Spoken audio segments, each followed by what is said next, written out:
Hello everyone, welcome to my YouTube channel Physics Junction by Rakshita, your one-stop destination to learn physics in a simple way.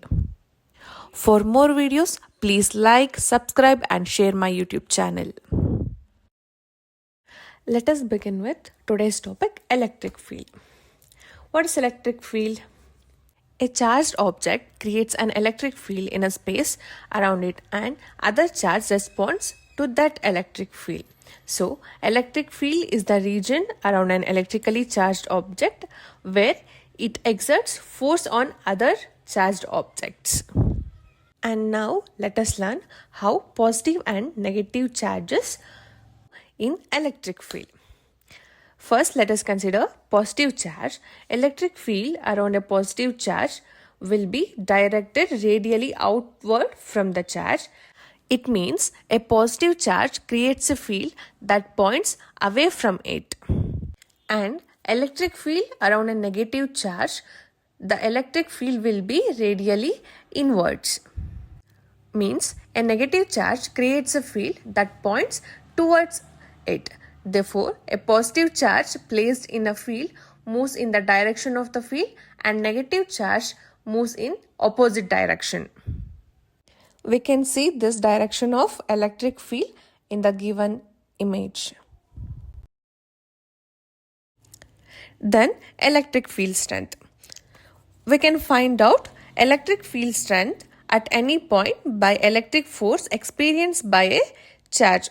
So it's defined as electric field E at any point is defined as electric force experienced by a unit positive test charge placed at that point. Mathematically, it can be expressed as E is equal to F divided by Q, where E is electric field and F is electrostatic force and Q is the positive test charge. And the SI unit of the electric field is Newton per Coulomb. Then electric field due to point charge. For a single point charge Q, we know the mathematical expression of electric field, that is E is equal to F divided by Q, and also we know the expression of force due to point charge, that is F is equal to 1 divided by 4 pi epsilon naught Q into Q divided by R square. Then let us substitute F in this equation, that is E is equal to 1 divided by 4 pi epsilon naught Q into Q divided by Q into R square. Here Q and Q get cancelled. Then electric field due to point charge is 1 divided by 4 pi epsilon naught Q divided by R square. Therefore, we can find out electric field due to point charge using force exerted point charge, where Q is the source charge, R is the distance from the charge, and epsilon naught is equal to 8.854 into 10 power minus 12 Coulomb square per Newton meter square. Therefore, this is the general expression for electric field due to single point charge Q. Then we will learn the properties of electric field and electric field lines. If the electric field lines are denser, the stronger the electric field at that point. This also means that a charge near the field would experience stronger force. Then, second point, the direction of arrows shows the direction in which a positive charge would move within the electric field. Means electric field lines always move away from the positive charges and electric field lines always move towards the negative charges. Then the third point, electric field lines do not intersect or overlap because the electric field at any point in the space is unique. Then the fourth point, a charged object placed in any electric field experience a force, and this direction of force depends on nature of the charge. In electric field, positive charges move away from the electric field and negative charges move towards the electric field. So, the direction of electric field depends on nature of the charge. Then, the fifth point, The magnitude of electric field produced by a point charge depends on distance r from the charge. We know the expression for electric field due to point charge is E is equal to 1 divided by 4 pi epsilon naught q divided by r square. Therefore, electric field is inversely proportional to square of the distance. It means as the distance from a point charge increases, the electric field decreases rapidly according to inverse square law. That is, E is inversely proportional to r square. This is why the influence of electric charge becomes much weaker at larger distances. Then the sixth point, electric field lines are perpendicular to the surface of charged conductor. One of the most important property of electric field is attractive force and repulsive force. When the opposite charges brought towards each other, they experience an attractive force, and when we brought like charges towards each other, they experience a repulsive force. Here in this figure, we can observe how opposite charges attract each other. Here, the field lines originate from the positively charged particle and at negatively charged particle. And also, the positive charge in the electric field lines radiate outwards in all directions. Here, we are considering two positive charges and the field lines repel each other. Similarly, if you place two negative charges, they repel each other. And if we brought two opposite charges, they attract each other. Therefore, like charges repel each other and unlike charges attract each other. This attractive or repulsive interaction between electric charges is known as electrostatic force. The direction of force depends on the nature of charges. Therefore, the direction of electric field depends on nature of charges. In the previous slide, we find electric field on a point charge using force exerted on a charged particle. Now, for n charges, we have to derive electric field due to system of charges. Here, we are considering system of charges Q1, Q2, Q3 up to Qn with position vectors R1, R2, R3 up to Rn relative to some origin O. Let P be the point where net electric field is to be determined. To find out electric field due to system of charges, we can use Coulomb's law and superposition principle to determine electric field at a point P denoted by the position vector R.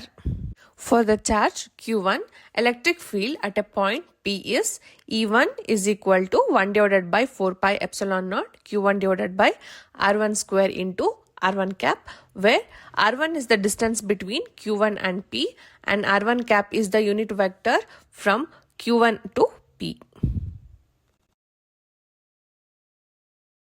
Similarly, for the charge Q2, electric field at a point P is E2 is equal to 1 divided by 4 pi epsilon naught Q2 divided by R2 square into R2 cap. And similarly, for the charge Q3, electric field at a point P is E3 is equal to 1 divided by 4 pi epsilon naught Q3 divided by R3 square into R3 cap. Similarly, for the nth charge, En is equal to 1 divided by 4 pi epsilon naught Qn divided by Rn square into Rn cap. Now we have electric field E1, E2, E3 up to En. So we can apply principle of superposition, that is vector sum of individual electric field. E is equal to E1 plus E2 plus E3 up to En. Now substitute the value of electric field in this equation, that is E is equal to, here the common term is 1 divided by 4 pi epsilon naught. By taking common, then the remaining terms are Q1 divided by R1 square into R1 cap plus Q2 divided by R2 square into R2 cap plus Q3 divided by R3 square into R3 cap plus up to Qn divided by Rn square into Rn cap. This is the general expression for electric field due to system of point charges. Therefore, electric field at any point due to system of charges is equal to vector sum of electric fields produced by all the individual charges.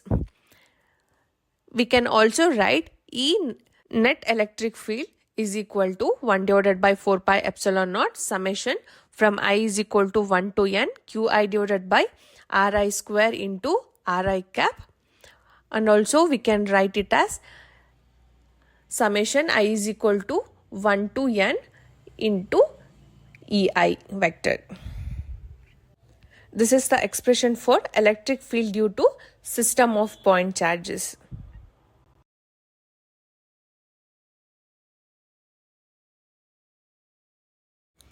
Now let us learn electric field lines and properties of electric field lines.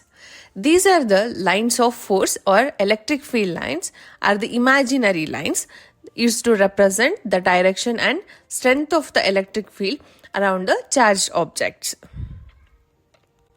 The first property of electric field line is electric field lines start from positive charge and end at negative charges. If there is single charge, they may start or end at infinity. Let us learn this property by seeing these diagrams. Let us begin with single charge. Here in figure A, we can see there is a single positive charge. Here the field lines start from positive charge and end at infinity. Then in the figure B, there is single negative charge. Here the field lines start from infinity and end at negative charge. Then coming to more than one charges, in the figure A, there is opposite charges. Here we are considering one positive charge and one negative charge. Here we can see field lines start from positive charge and end at negative charge. And in the figure B, there are two positive charges. Here the field lines start from positive charges and end at infinity. And in figure C, we are taking two negative charges. Here the field lines start from infinity and end at negative charge. From this we can see that field lines originate from positive charges and end at negative charges. For multiple charges, they start from positive charges and end at negative charges. For single positive charge, field lines start at the charge point and end at infinity. For single negative charge, field lines start from infinity and end at the charge. Second property, in a charge-free region, electric field lines can be taken to be continuous curves without any breaks. We can see in the figure 1, in a charge-free region, here no charge is present. Since there is no charge in this region, field lines do not start or end within it. Hence, it can be taken continuous curve without any breaks. Therefore, at every point in the charge-free region, the electric field has a unique direction, so the electric field is continuous. If there is a charge, field lines cannot be continuous because either they start from positive charge or end on negative charge. Third property, electric field lines do not form any closed loop. We know that electric field lines start from positive charge and end on negative charge. So there is no closed loop because electric field at any point can have only one unique direction. Then the fourth property, two field lines can never cross each other because electric field lines have unique directions. If two field lines cross, the electric field will have two directions. That is not possible. So, electric field has unique direction. The electric field never cross each other. Thank you for watching. For more videos, please like, share and subscribe to my YouTube channel. I hope this video helped you understand the concept of electric fields. If you found this lesson useful, please like, share and subscribe to Physics Junction. Don't forget to press the bell icon. If you have any questions or topics you would like me to explain, let me know in the comment sections below.